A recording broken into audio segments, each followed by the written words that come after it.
జై శ్రీమన్నారాయణ. అందరం చెప్పచ్చు ఒక్కసారి. భగవద్బంధువులారా, ఈరోజు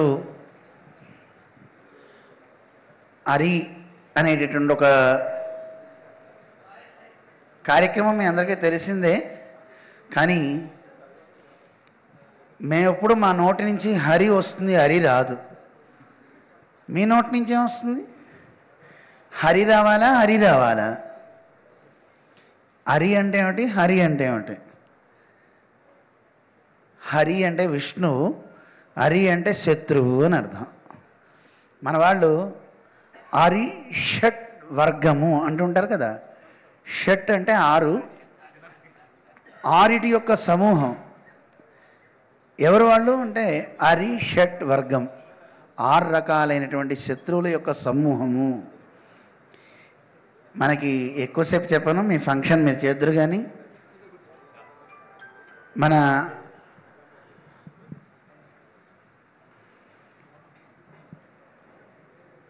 ప్రహ్లాదుడి కథ అందరికీ తెలిసిందే.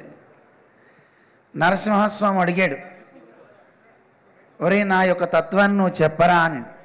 దానికంటే ముందు హిరణ్యకశిపుడు ఎక్కడ విష్ణువు అని అన్ని చోట్ల వెతుకుతూ విష్ణువుని జయించాలి అని చాలా తాపత్రయపడ్డాడు. అప్పుడు చెప్తాడు ప్రహ్లాదుడు, నాన్న నువ్వు విష్ణువుని గెలవాలి, ఆయన్ని ఓడించాలి అని నువ్వు అనుకుంటున్నావు కదా. విష్ణువుని నిజంగా ఓడిద్దామని నీకుందా మనస్సులో? ఉందిరా. అయితే నాన్న నేను చెప్పిన వాళ్ళని నువ్వు గెలిచావా, నిజంగా విష్ణువు నీకు దాసుడైపోతాడు. ఎవడరా వాడు? ఒక్కడు కాదు నాన్న, 6. నాకెంత పని, 6 ఇట్టే ఓడించేస్తా, ఇట్టే సంహరించేస్తా అన్నాడు. ఎవరు 6? ఎక్కడుంటాడు? ఇంద్రుడా, చంద్రుడా, మహేశ్వరుడా, రుద్రుడా? చెప్పు. ఎవరు కాదు నాన్న. మరి ఎక్కడుంటారా వాళ్ళు? నీలోనే ఉన్నారు నాన్న అన్నాడు. ఎవరు వాళ్ళు? మనందరికీ తెలుసు, అరిషడ్ వర్గాలు. కామం, క్రోధం, లోభం. మనందరం మాట్లాడుతూనే ఉంటాం ఎప్పుడు వీటి గురించి. కానీ ఈ రోజుల్లో సినిమాలు చూస్తూ ఉంటే కలగకూడని ఉద్రేకాలే అందరికీ కలుగుతాయి. కానీ ఏ ఉద్రేకాల వల్ల మనిషి పాడైపోతాడో వాటిని మన వాళ్ళు శ్రీమాన్ జయశంకర్ గారు చక్కగా ఒక చిత్రంగా తయారు చేసి ఆయన డైరెక్షన్లో లోకానికి అందిస్తున్నారు. చాలా చాలా సంతోషంగా ఉంది. అయితే నిజానికి మేము ఫిలిం ఫంక్షన్స్కి వెళ్ళాం. అది దేవుడు సంబంధమైనా ఉండాలి, లేదు సమాజానికి ఏదైనా మోరల్ ఇచ్చేదైతే ఉండాలి.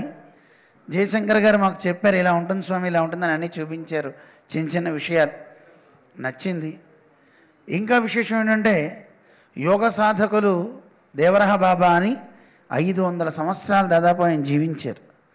ఆయన దగ్గర శిష్యరీకం చేసినటువంటి మహానుభావులు గురువుగారు సుదర్శనాచార్య స్వామి వారు. 80 ఏళ్ల వయస్సు అయింది. చాలా మంచి కార్యక్రమాన్ని ఇక్కడ ఏర్పాటు చేశారు వారికి సత్కారం చేస్తూ. ఎందుకంటే అరిషడ్ వర్గాల్ని జయించాలంటే ముందు మనిషి కావాల్సింది యోగి కావాలి. అందుకే యోగిని సత్కరించారు. ప్రాణాయామ రతుడు. ఎన్నో వేల శ్లోకాలు కంఠోపాఠం. ఆయనకి మైకిస్తే ఇవ్వటం పొరపాట, ఇస్తే మళ్ళీ వదలరు. ఆయన చెప్తూనే ఉంటారు శ్లోకాలు. మా గురుగారు తాతగారి దగ్గర నేను కూడా చదువుకున్నాను యోగశాస్త్రం. అంత గొప్ప మహానుభావుడైన ఆయనకి సత్కారం ఈరోజు మా ద్వారా జరగడం మాకెంతో ఆనందం. మాకు తెలియదు, నిన్న జయశంకర్ గారు చెప్పారు. నిజానికి ఇది మేము అన్నాం, అరిషడ్ వర్గాల మీద సినిమా కదా, కృష్ణుడు ఇందులో ప్రధాన నాయకుడు కదా, కృష్ణుడు కళ్యాణం చేస్తూ దీన్ని ఓపెన్ చేస్తే బాగుంటుంది అని చెప్పా. మన ఆశ్రమంలో చేద్దాం అనుకున్నాం, కానీ వర్షాలు, దూరం, అందువల్ల స్వామీజీ ఈరోజు ఇక్కడ చేసేసి కళ్యాణం మళ్ళీ ఒకరోజు చేస్తాం ద్వారక కృష్ణుడిది అన్నారు. అందుకని సరే, మంచి కార్యక్రమం. సమాజానికి ఈ రోజుల్లో విలువలు కలిగిన మంచి విషయాలే లేవు. మంచి విషయాలు చెప్పేవాడు లేడు, వినేవాడు లేడు. రామాయణంలో ఎప్పుడో త్రేతాయుగంలో ఈ మాట విన్నామండి, వక్త శ్రోతాచ దుర్లభ. మంచి చెప్పేవాడు లేదు, వినేవాడు లేడు. ఈ మాట ఎవరు చెప్పారో తెలుసా? మారీచుడు చెప్పాడు, రావణాసుడికి చెప్పాడు, విభీషణుడు చెప్పాడు రావణాసుడికి, సీతమ్మని తీసుకురావాలి నువ్వు రా, మాయాలేడిగా వెళ్ళు అన్నాడు రావణాసురుడు. అక్కడ కామంతో ఉన్నాడు రావణాసురుడు. అప్పుడు చెప్తాడు, హే రావణ, నీకు బుద్ధి ఉందా బుద్ధి లేదా? రాముడంటే ఎంత గొప్ప పరాక్రమశాలో తెలుసునా? ఒక్క బాణం వేసాడంటే ఆ దెబ్బ తిన్నవాడిని నేను చెప్తున్నా విను. వద్దు అని చెప్పాడు, వినలా, నష్టపోయాడు. అందుకే అరిషడ్ వర్గాలలో రాజు ఎవరో తెలుసా అండి? ఎవరు రాజు? కామమే. అరిషడ్ వర్గాలలో ఈ ఒక్క రాజుని కొట్టేసామంటే చాలండి, అన్నీ పోతాయి. రాజు కామం, రజోగుణం వల్ల పుడతాయని కృష్ణుడు అంటాడు. కామయేష క్రోధయేష రజోగుణ సముద్భవ. ఈ రెండు ప్రధానం, మిగతావన్నీ వాటి పిల్లలే. ఈ రెండింటినీ గెలవమంటాడు కృష్ణుడు. జహిశత్రుం మహాబాహో కామరూపం దురాసదమని. అలాంటి గొప్ప విషయాలను అందమైన సినిమా రూపంలో, ఎందుకంటే ఈ రోజుల్లో భగవద్గీత చెప్తే వినేవాడు లేడు. అదే మీరు ఒక సినిమాలాగా చూపించారనుకోండి, ఒక హీరో, అలాగే ఒక కామకుడు, ఒక గర్వం కలిగిన వాడు, అందంగా అర్థం అవుతుంది. చిన్నపిల్లలకైతే కాకి భాష చెప్పాలి, కాకి, పావురం, కొంగ, ఈ కథలు చెప్పాలి. పెద్దవాళ్ళకి కాకి గురించి చెప్పామనుకోండి, ఊరికో కాకి ఎక్కడ మాట్లాడుతుంది అంటారు. అందుకని పెద్దవాళ్ళకి ఎలా చెప్పాలో అలాగే చెప్పాలి. అయితే మా పిల్లవాడు చెప్పాడు, స్వామీజీ, ఈయన సినిమాల్లోనే చేస్తుంటాడు చిన్నవాడు. ఆయన చెప్పాడు, స్వామీజీ ఇంతవరకు అరిషడ్ వర్గాల మీద సినిమా తీసింది ఎక్కడ లేదండి, ఇదే చక్కగా మంచి సినిమా మొట్టమొదటిది అని ఆ బాబు చెప్పాడు. మా జయశంకర్ గారు కూడా నిజంగా మంచి వర్ధమాన దర్శకుడు ఆయన. మరిన్ని మంచి సినిమాలు సమాజానికి అందించి సమాజంలో మంచి మార్పు తెచ్చే రీతిలో వారి యొక్క ఫిలిం బాగా వెళ్ళాలి అని భగవంతుణ్ణి కోరుతూ, మా గురువుగారి ఆశీస్సులు, చిన్నజీయర్ స్వామి ఆశీస్సులు కూడా సదా అందించాలి అని కోరిక. ఎందుకంటే ఒక చిన్న మాట చెప్పి ముగిస్తా. సినిమా ప్రభావం ఎంత గొప్పదంటే, ప్రవచనం చెప్పే మాకంటే అదే గొప్పదైపోయిందండి. అమెరికాలో రామ పట్టాభిషేకం చేశాం. పట్టాభిషేకం చేసిన తర్వాత అక్కడ అందరికీ ఏమైనా డౌట్స్ ఉంటే అడుగుతారు. చివరిలో ఒక ముసలావిడ లేచి అడిగింది, ఏమండి రామ పట్టాభిషేకం సరిగ్గా చేయలేదండి మీరు అని. సరిగ్గా చేయలేదండి, ఏం చేయలేదో చెప్పండి, మేము సరిదిద్దుకుంటా, ఒకవేళ ఏమిటో తప్పు చెప్తే చూద్దాం అంటే ఆవిడ ఏం చెప్పిందో తెలుసా అండి? ఇంద్రుడు బహుమానం పంపించాడు వాయుదేవుడితో ఒక మాలని. ఆ మాలని రామచంద్రుడు మెడలో వేసుకున్నాడు, దాన్ని సీతమ్మ మెడలో వేశాడు. తర్వాత సీతమ్మ ఏం చేసింది? ఆంజనేయ స్వామికి ఇచ్చింది. మీరు అంతవరకే చేశారు, తర్వాత చెప్పలేదా? అందులో అంతవరకే ఉందమ్మా.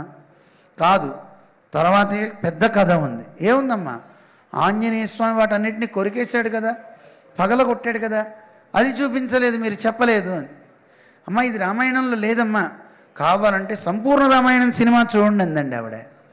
సినిమా ప్రభావం ఎంత గొప్పదంటే చూడండి. ఒకసారి ఆవిడకి నమస్కారం పెట్టి, అమ్మ సినిమా చూసి నేను చెప్పక్కలే, వాల్మీకి రామాయణం ప్రధానం, అది మనకి ప్రమాణం.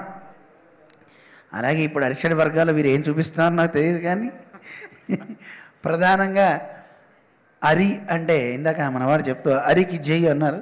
అరికి జై చెప్పకూడదు.